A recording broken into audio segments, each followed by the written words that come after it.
Okay, so yung RFA natin, ang nangyari, syempre, nilinis natin eh. So ayan, natanggal yung ibang, ano niya, ano tawag dito? Protective film. So, dito yan eh. Ayan. So, lagyan natin. Ayan siya. Ayan. So, para di mag-short, eh, kahit naman di lagyan to, pero much better lagyan para perfect, di ba? Para maayos. Lagyan natin. Tapos, gagamitin natin ng UV light para tumigas agad. So, ayan. Tatapatan natin ng UV light yan. Yan. Play lang natin.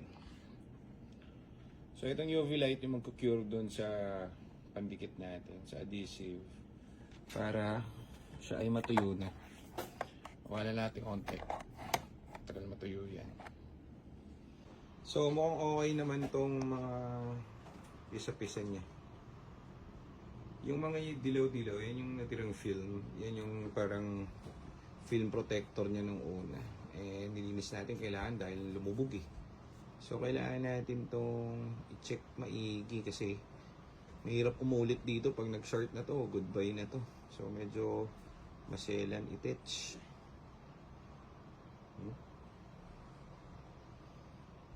Ano eh. Basa lang talaga eh. Tapos yung wiring, inayos na rin natin. Yung wiring ng Fiesta. So, dahil nga nalubog sa baha ang client, so kailangan nating puliduhin at para hindi siya mapagastos ng todo. Di ba, John? Ako, Parang nilalagnat ka. Parang nilalagnat ka. Hindi ba? Ayos ako dito eh. Guys ka ba dyan? Sige. Muulan na naman, oh. Grabe siya. Ulan, pero tabahan pa rin. Okay na to. Testing na natin. So, testing na natin yung RFA. Ito yung upuan. Nandiyan yung sa ilalim. Okay. Tandaan nyo. Kaya hindi pwedeng mabasaya ang ilalim ng passenger side. Mahirap. Pero kung ang kotse nyo pala is trend, pang mga top of the lane kasi ito yung mga S-Class, yung mga push start button. Meron silang RFA.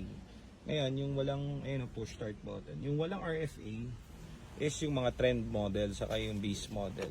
So, ano kayo dyan? Very good kayo dyan. Wala kayong ganyan. Kabit muna natin ngayon. Testingin natin if magpa-function siya para enclose na natin. Gawin na natin yung mga ibang natitirang parts na katulad ng tranny. Kailangan natin cleaning kung lumubog ang kotse kasi mga ngalawang yan. Okay, tingnan natin kung hanggang saan yung... Pero ito, lubog to. Parang ano to, ganyan, kalahati. So, testingin natin ito. Okay, so panandalian muna, patong natin sa plastic para hindi mag-short. Testingin pa lang naman natin. Tapos, kabit na natin yung battery ngayon. Tingnan natin kung magpa-function na to at mag-i-start na. Tingnan natin. Kabit mo na kay Edwin ang battery. Yan. Let's go. Nasa palagay nyo, bumukas kaya to? Siyempre mag-i-start yan. Pwede bang hindi? So, pag napastart na natin to, gawa ng RFA, sunod naman natin yung TCM, sunod yung sa transmission sa ilalim, tapos sunod yung sa engine. Ganun ang best dito. Sa mga nabahang unit na Ford. Ganyan. Pero sa EcoSport, ganyan. Same lang yan. Yan. Okay na, meron na. So, moment of truth. Tignan natin kung i-start, syempre. O, game. Tingnan na. Steering lock malfunction. Yun lang. Nasaklap. So kanina nag-steering lock malfunction to. Nakabit na natin sa ilalim. Ngayon syempre pag nabasa itong hassle dito, hanapin mo yung nagiging problem. Kanina walang ilaw yung buong gauge. So ngayon napailaw na natin yung gauge. May hazard na rin. At nasalba natin yung steering lock. So meron tayo isang error dito. Pero kasama yun sa RFA yung steering lock. Yung lock naman niya gumagana. Magana tong kanyang lock. So, maganda rito dahil ba-under na to, pwede rin natin scan. Kanina kasi wala, hindi natin may scan. So, naging problem kanina nito. Kaya-store ko yung mga fuse nyo. Itong fuse na to sira. Hindi ko alam kung saan fuse yun. Hindi ko pinalingin yung manual. Pero, pinalitan ko, buhay na to. Nagkailaw na. So, ngayon, ang problema, pa natin pa-startin. Ang important is yung lock-unlock niya, yun ang hinahabol ko. Kasi kapag nasira yung sa lock-unlock na ito, medyo mabigat. Sa steering wheel, connected pa rin to dun sa RFA. Ayun yung ano natin, tinetesting ko lang natin. RFA module na ito. Importante, lock-unlock.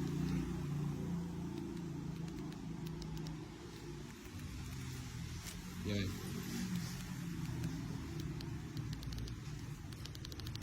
Ah, okay. Kanina meron, ngayon naman nawala. Oh?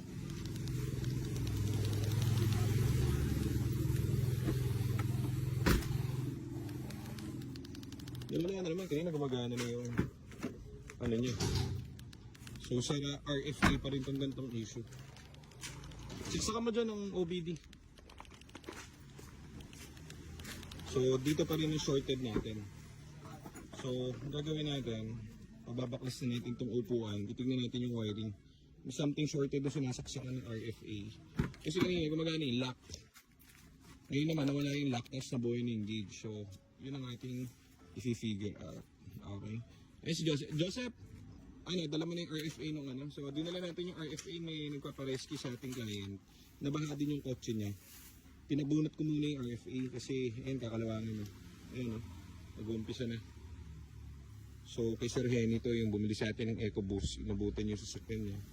So gagawin natin, ito-towing dito yung sasakyan dahil nalubog ang kanyang sasakyan. Ayun, nagsisimula na yung mga ano, corrosion eh.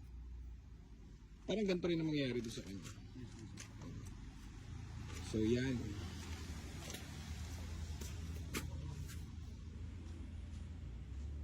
Checkin natin. Let's go.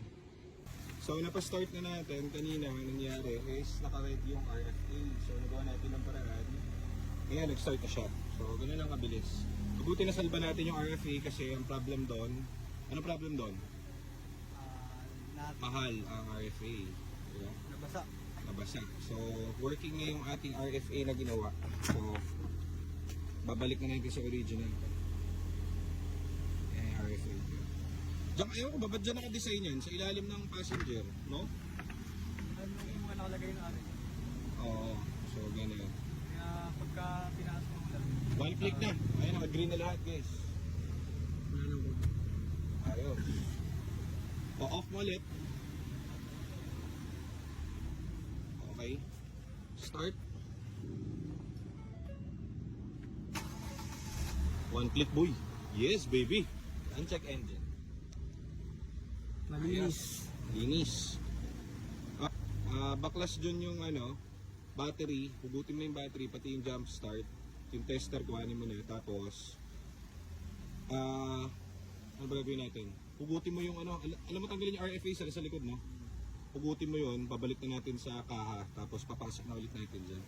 O dyan nagtatapos ang kwento ng unit na to na nagkaroon ng moist ang RFA. So, all good sa to. Next project tayo. Next please. So, successful tayo. Walang check engine. Wala na rin. Steering malfunction. So, yan yung problem kapag nagkakaroon kayo ng steering wheel malfunction sa kada nagkakaproblema kayo sa susi. RFA yung problem niya. So, kung lumubog ka sa sakit mo, huwag mo nang i-start yan, tanggalin mo ang battery, padala mo sa mga gumagawa. O, pwede rin dito sa amin, if ever. So, gawin na kami option and tara. Next project.